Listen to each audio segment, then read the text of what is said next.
جائے تو اگر اسی دوران وہ مر جاتی ہے تو وہ شہید ہے. کیا ہے جی؟ شہید ہے.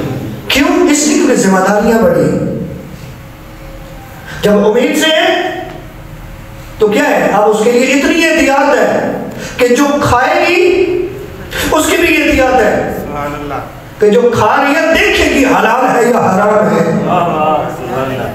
کیوں؟ اب یہ جو کھا رہی ہے صرف وہ نہیں کھا رہی، اس کا اثر اس کے بچے پہ بھی ہو رہا ہے.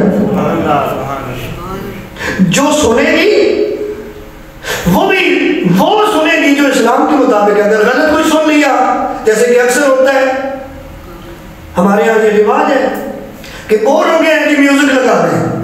کیا لگا دیں؟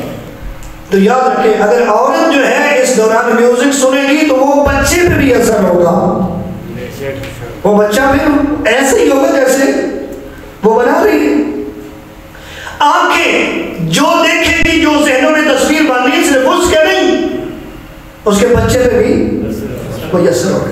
یعنی ذمہ داری زیادہ. اس لیے حکم ہے پاک دامن عورت ہو تاکہ تیری نسل بھی پاک ہو.